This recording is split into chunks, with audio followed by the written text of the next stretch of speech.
अस्सलाम वालेकुम and hi everyone. आज हम करने वाले हैं Kirchhoff equation. Kirchhoff equation basically है क्या? ये variation of enthalpy of A reaction with temperature. देखो, किसी भी रिएक्शन की जो इंथैल्पी में वेरिएशन आती हैं टेम्परेचर के साथ, मतलब एक पार्टिकुलर टेम्परेचर पे आपने कोई रिएक्शन करी और उस रिएक्शन में जो कोई मतलब जो इंथैल्पी में वेरिएशन आई, चेंज आई, फिर आपने टेम्परेचर चेंज किया, फिर से रिएक्शन करी, फिर से रिएक्शन लगाई और फिर से जो इंथैल्पी में चेंज आया, फिर दोबारा आपने रिएक्शन लाई, कोई और चेंज आया, मतलब जो डिफरेंट जो वैल्यूज़ आ रही हैं इंथैल्पी चेंज की, तो ये इसी टॉपिक के साथ रिलेट करती है, डील करती है किरचॉफ्स इक्वेशन। ठीक है, तो किरचॉफ इक्वेशन क्या था? किरचॉफ इक्वेशन को देने वाला कौन थे? किरचॉफ जी ही थे, जिन्होंने 1858 में ड्राइव करी एक मैथमेटिकल एक्सप्रेशन, ताकि हम डिटरमाइन कर सकें कि जो वेरिएशन है हीट की ऑफ रिएक्शन विद टेम्परेचर, मतलब जो रिएक्शन की हीट में जो वेरिएशन आ रही है टेम्परेचर के साथ, उसको हम डिटरमाइन कर सकें। इसी के लिए किरचॉफ ने एक मैथमेटिकली एक्सप्रेशन दी 1858 में। ठीक है, और इसी एक्सप्रेशन को आज जाना जाता है किरचॉफ के ही नाम से, किरचॉफ्स इक्वेशन। अब हम अगर डेरिवेशन की बात करें तो मान लो हमने एक जनरल इक्वेशन, एक जनरल रिएक्शन चलाई जिसमें ए रिएक्टेंट है और बी क्या है? प्रोडक्ट है। तो A is converted into B. I mean to say here is A that is the reactant is going to convert into B product. ठीक है, अब जो इंथैल्पी है जो रिएक्टेंट की वो है HA और जो इंथैल्पी है प्रोडक्ट की वो है HB। तो अब जो इंथैल्पी चेंज होगा, मतलब जो चेंज इन इंथैल्पी होगा वो कितना होगा? डेल्टा H जो है, ये चेंज इन इंथैल्पी H से डिनोट करते हैं इंथैल्पी को, is equal to HB minus HA। This becomes equation number 1। ठीक है, जो चेंज इन इंथैल्पी है वो किसके बराबर है? आपने क्या करना है? रिएक्टेंट की इंथैल्पी में से, प्रोडक्ट की इंथैल्पी में से, रिएक्टेंट की इंथैल्पी को निकाल देना है, तो HB माइनस HA। अब अगर हम इस इक्वेशन नंबर 1 को डिफ्रेंशिएट करें टेम्परेचर के रिस्पेक्ट में और प्रेशर को कांस्टेंट रखें, तब हमारे के पास क्या आएगा?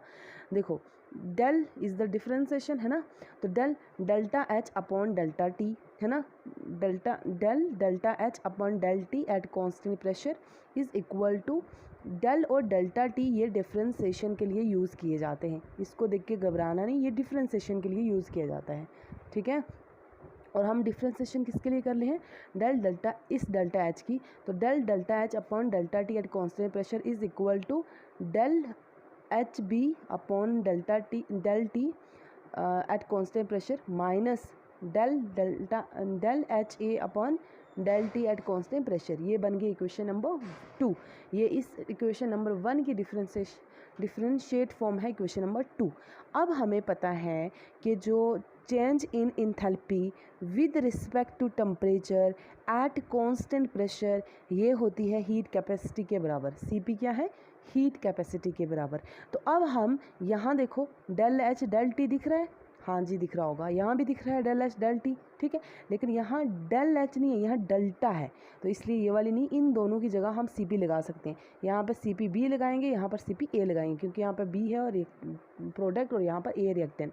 तो हमने ये चीज़ लिख दी, इस चीज़ की वैसे ही रही, delta H del T at constant pressure is equal to, इसकी जगह delta H upon delta T की del H upon del T की जगह लगा दिया हमने CP एट मतलब वो कांस्टेंट प्रेशर नहीं है, ये प्रोडक्ट है B, minus del H upon del T की जगह हमने CP लगा दिया और यहाँ पे क्या लगा दिया?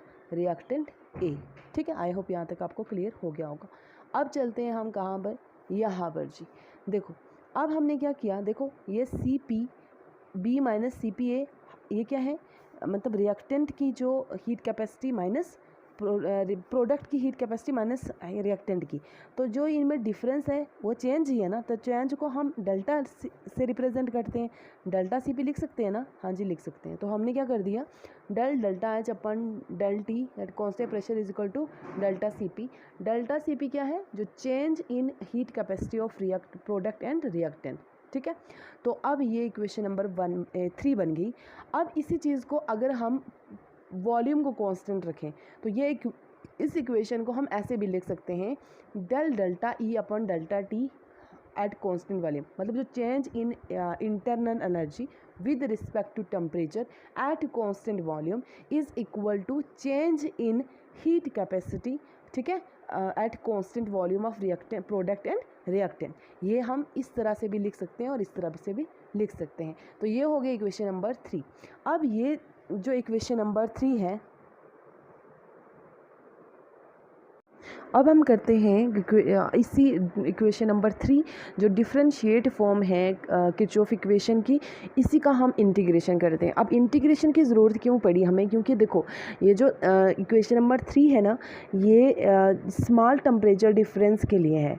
ये इक्वेशन नंबर 3 तब हम यूज़ करेंगे जब हम क्या करना हो, हमें स्मॉल टेम्परेचर डिफरेंस निकालना हो। लेकिन अगर हमें लार्ज टेम्परेचर डिफरेंस निकालना हो तो इसी थर्ड इक्वेशन जो डिफरेंशिएट फॉर्म है किरचॉफ इक्वेशन की, इसी को इंटीग्रेट करेंगे। इंटीग्रेट का मतलब होता है हम दो डिफरेंट टेम्परेचर पर जो हीट चेंज है या जो इंथैल्पी चेंज है उसको निकालते हैं। जैसे T1 टेम्परेचर पे इतनी हीट चेंज हुई या इतनी इंथैल्पी चेंज हुई और T2 पे इतनी चेंज हुई। तो अब हम क्या करते हैं, डिफरेंशिएशन के लिए ये वाला सिंबल लिया जाता है, पता है आपको, ठीक है। सॉरी, इंटीग्रेशन के लिए ये वाला सिंबल लिया जाता है। तो delta H1 to delta H2 और ये delta H is equal to, फिर इसका डिफरेंशिएशन करेंगे तो ये वाला डिफरेंशिएशन का इंटीग्रेशन T1 से T2 और यहाँ पर क्या ले लिया, ये वाला डेल्टा CP वैसे का वैसा, और यहाँ से डेल्टा D को उठा के इधर कर लिया DT, ठीक है। अब यहाँ पर देखो ये इसका इंटीग्रेशन क्या हो गया, delta H2 minus delta H1 is equal to इसका integration delta CP T2 minus T1, क्योंकि हमेशा हायर टेम्परेचर से या लोअर टेम्परेचर को हम निकालते हैं, ठीक है, या फिर हायर वैल्यू से लोअर वैल्यू। तो यहाँ पर जो चेंज इन हीट कैपेसिटी है ये कांस्टेंट है, क्यों, क्योंकि दोनों रिएक्टेंट और प्रोडक्ट सेम है, तो इसलिए ये जो change in heat capacity that is constant.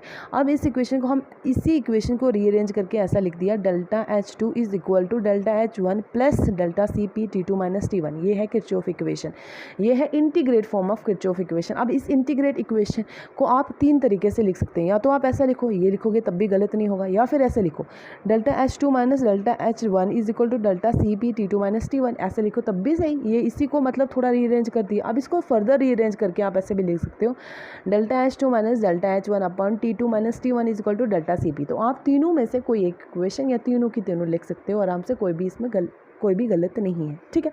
अब मेरी बात सुनो, हमें किरचॉफ इक्वेशन की क्या ज़रूरत पड़ी यार, क्यों पढ़ रहे हैं हम इसको। तो देखो बहुत सारी रिएक्शंस जो होती हैं ना वो स्टैंडर्ड स्टेट पे, जैसे रूम टेम्परेचर जैसे 25 डिग्री या 298 केल्विन और 1 एटमॉस्फेरिक प्रेशर पे उनकी हम हीट चेंज नहीं निकाल सकते। तो उन सारी रिएक्शंस को हम किरचॉफ इक्वेशन की हेल्प से उनकी हीट चेंज निकाल सकते हैं डिफरेंट टेम्परेचर में, ठीक है। तो आज के लिए इतना ही, थैंक यू।